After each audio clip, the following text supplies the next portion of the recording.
আজকের এই পথসভায় গুরুত্বপূর্ণ বক্তব্য রাখবেন আল্লাহর সার্বভৌমত্বের ভিত্তিতে তার ওই আইন বিধানের প্রতিনিধিত্বকারী নেতা ইসলামী সমাজের সম্মানিত আমির হযরত সৈয়দ হুমায়ুন কবির সাহেব।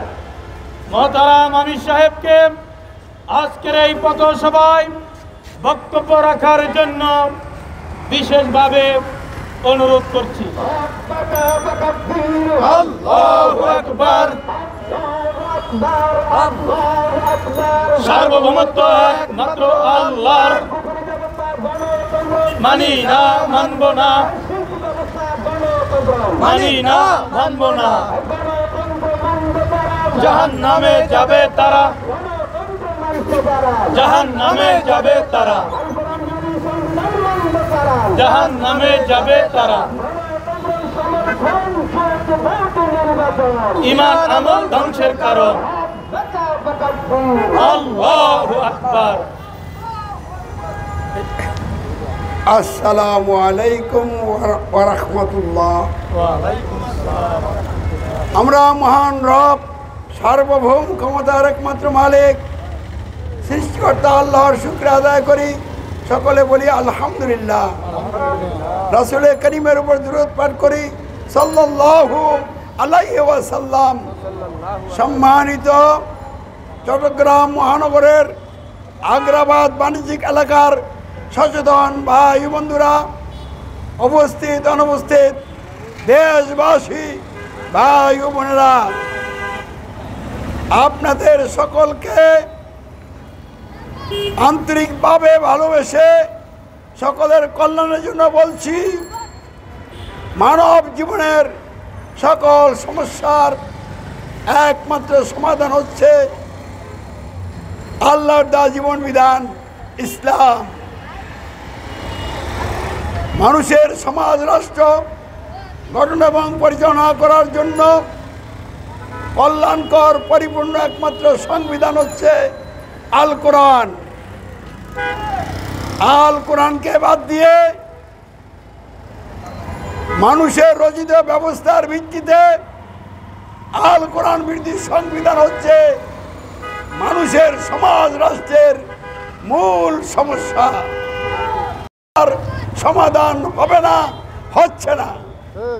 আমাদের প্রিয় বাংলাদেশ স্বাধীন হলো 54 বছর চলছে। এই 54 বছর পর্যন্ত যারা এই ক্ষমতায় ছিলেন, বর্তমানে যারা ক্ষমতা আছেন, তারা কেউ আল কোরআনকে সমাজ ও রাষ্ট্র গঠন পরিচালনার জায়গায় সংবিধান হিসেবে গ্রহণ করে নাই। আল কোরআনের পরিবর্তে আল কোরআন বিরোধী সংবিধান গ্রহণ করে গোটা দেশ এবং জাতির মানুষ মহা সমস্যার মধ্যে ডুবে আছে। তাই আমরা পরিষ্কার ভাষায় বলছি, যেই সংবিধান দিয়ে রাষ্ট্র চলছে, এই সংবিধানের মূলোৎপাটন না হওয়া পর্যন্ত বাংলাদেশের কোনো সমস্যার সমাধান হবে না।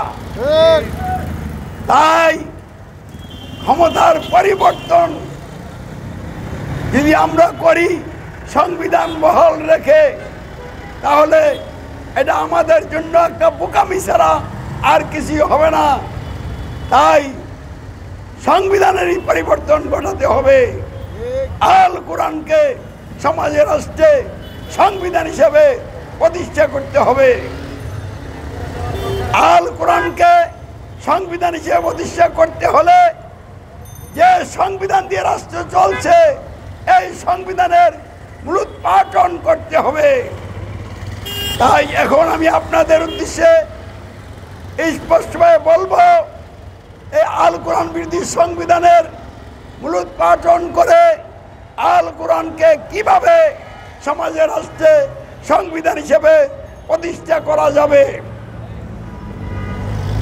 যদি আপনি আমি আল কোরআনকে সংবিধান হিসেবে প্রতিষ্ঠা করতে চাই, তাহলে আল্লাহর সার্বভৌমত্বের ভিত্তিতে তার আইন বিধানের প্রতিনিধিত্বকারী আল্লাহর মনোনীত আমিরের প্রয়োজন হবে। আলহামদুলিল্লাহ আমি আল্লাহর সার্বভৌমত্বের ভিত্তিতে তার আইন বিধানের প্রতিনিধিত্বকারী আল্লাহর মনোনীত আমির। এই আমির কোরআন সুন্নাহর ভিত্তিতে জাহেলি সমাজ ভেঙে ইসলামী সমাজ গঠন আন্দোলন গড়ে তুলবেন। কিভাবে সে আন্দোলন হবে? প্রতিষ্ঠিত আল কোরআন বিধি সংবিধানকে আমির সাহেব অমান্য করবেন এবং আল কোরআনকে সংবিধান হিসেবে গ্রহণ করবেন, মেনে নেবেন। প্রতিষ্ঠিত আল কোরআন বিধি সংবিধানের আনুগত্য স্বীকার করবেন, আল কোরআনের আনুগত্য স্বীকার করবেন। প্রতিষ্ঠিত সংবিধানের ধারক বাহক নেতা বা সরকারের আনুগত্য স্বীকার করবেন। আল কোরআন মনোনীত নেতা হযরত মুহাম্মদ সাল্লাল্লাহু আলাইহি ওয়াসাল্লামের শর্তহীন আনুগত্য স্বীকার করবেন। অতঃপর তিনি লোকদেরকে প্রতিষ্ঠিত আল কোরআন বিধি সংবিধানকে অমান্য করে আল কোরআনকে সংবিধান হিসেবে গ্রহণ করার জন্য দাওয়াত দিবেন। প্রতিষ্ঠিত সংবিধানের আনুগত্য স্বীকার করে আল কোরআনের আনুগত্য স্বীকারের আহ্বান জানাবেন। প্রতিষ্ঠিত সংবিধানের ভিত্তিতে নেতৃত্ব দানকারী অবৈধ নেতাদের আনুগত্য ত্যাগ করে আল্লাহ রসুলের শর্তহীন আনুগত্য গ্রহণের দাওয়াত দিবেন। যারা এই দাওয়াত কবুল করবেন তাদেরকে নিয়ে আমির সাহেব তার নিজের নেতৃত্বে ইমানদারগণের সমাজ গঠন তথা ইসলামী সমাজ গঠন আন্দোলন গড়ে তুলবেন।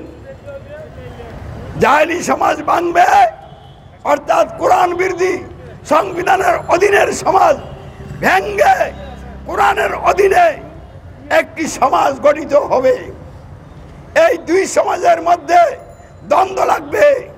দ্বন্দ্বের বিষয় হলো সংবিধান, দ্বন্দ্বের বিষয় হলো সংবিধানের আনুগত্য স্বীকার, দ্বন্দ্বের বিষয় হলো সংবিধান ভিত্তিক নেতার আনুগত্য স্বীকার।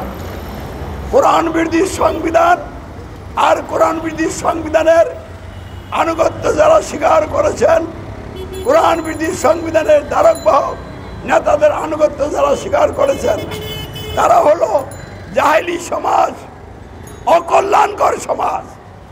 তারা হলো জাহান্নামের পথের পথিক। এর বিপরীতে আল কোরআনকে সংবিধান মেনে কোরআনের আনুগত্য স্বীকার করে, রসুলের শর্তহীন আনুগত্য স্বীকার করে আমিরের নেতৃত্বে ইসলামী সমাজ, কল্যাণকর সমাজ, এভাবে সমাজ গঠন আন্দোলন চলতে থাকলে দ্বন্দ্বের মাত্রা বাড়তে থাকবে। বাড়তে বাড়তে চূড়ান্ত দ্বন্দ্ব হবে। কোরআন বিরোধী সংবিধানের অধীনে যারা সমাজ গঠন করে রেখেছেন, ওই সমাজের নেতা নেত্রীরা এবং খাস অনুসারীরা ঐক্যবদ্ধভাবে কোরআনের অধীনের সমাজ যেই আমিরের নেতৃত্বে গঠিত এবং পরিচালিত হচ্ছে তার উপরে চড়াও হবে। আমির সহ কোরআনের অধীনের সমাজকে নিশ্চিহ্ন করার চূড়ান্ত পদক্ষেপ নিবে। তখনই আল্লাহ রাব্বুল আলামিন আমিরের নেতৃত্বে যারা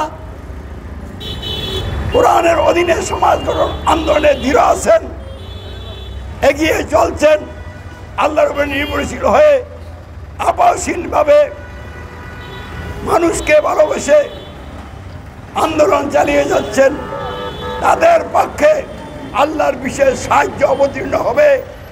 আর যারা কোরআন বিরোধী সংবিধান দিয়ে নেতৃত্ব দিচ্ছেন তাদেরকে আল্লাহ রাব্বুল আলামিন আযাব গজব দিয়ে পাকড়াও করে তাদের পতন ঘটিয়ে ইমানদারকে আমিরের নেতৃত্বে ইসলামী সমাজ গঠন আন্দোলনের লোকদেরকে রাষ্ট্রীয় নেতৃত্ব দিয়ে দিবেন।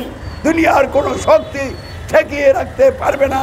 এভাবেই যখন আল কোরআনের অধীনে আমিরের নেতৃত্বে গঠিত সমাজের লোকেরা রাষ্ট্রীয় নেতৃত্ব লাভ করবে, তখনই তারা কোরআন বিরোধী সংবিধানের যাবতীয় আইন বিধান মূলোৎপাটন করে আল কোরআনের আইন বিধান দিয়ে সমাজ রাষ্ট্র গঠন এবং পরিচালনার মাধ্যমে মানুষের জীবনে সুশাসন ন্যায় বিচার প্রতিষ্ঠা করে সকল মানুষের সকল ন্যায্য অধিকার আদায় এবং সংরক্ষণ করবেন। সকল ধর্মের লোকদেরকে যার যার ধর্ম শান্তিপূর্ণভাবে পালন করার সুযোগ করে দিবেন। দুর্নীতি বৈষম্য মুক্ত ইনসাফ ভিত্তিক কল্যাণকর সমাজ রাষ্ট্র গঠিত হবে ইনশাআল্লাহ। এভাবেই কোরআন বিরোধী সংবিধানের মূলোৎপাটন ঘটিয়ে কোরআনকে সংবিধান হিসেবে প্রতিষ্ঠা করে কল্যাণকর সমাজ এবং রাষ্ট্র গঠন হবে ইনশাআল্লাহ। এই লক্ষ্যে আমরা ইসলামী সমাজ কাজ করে যাচ্ছি। আমরা আল্লাহর উপর ভরসা করে বলছি, অল্প সময়ের মধ্যে ইনশাআল্লাহ গণতন্ত্রের পতন হবে, কোরআন বিরোধী সংবিধানের মূলোৎপাটন হবে, ইসলামের বিজয় হবে ইনশাআল্লাহ। গণতন্ত্রের জোটভোট নির্বাচন ইসলাম প্রতিষ্ঠার পথ নয়। যারা গণতন্ত্রের অধীনে জোটভোট নির্বাচন করে রাষ্ট্রীয় ক্ষমতায় যে ইসলাম কায়েমের কথা বলেন, আপনারা ইবলিসের চক্রান্তের শিকার হয়ে শিরক এবং কুফরে লিপ্ত হয়ে জাহান্নামের আসামি হয়ে জাহান্নামের দিকে যাচ্ছেন। ইসলাম আপনাদেরকে দিয়ে কায়েম হবে না। আপনারা ক্ষমতায় গেল এই গণতন্ত্রেই থাকবে, আপনারা ইসলাম কায়েম করতে পারবেন না, কারণ ওই পথে আল্লাহর কোনো সাহায্য পাবেন না। আপনারা ওই পথে চলতে চলতে জাহান্নামের দিকে যাবেন। তাই গণতন্ত্রের জোটভোট নির্বাচন ত্যাগ করুন, ইসলাম প্রতিষ্ঠার লক্ষ্যে ইসলামী সমাজের আন্দোলনে সামিল হন।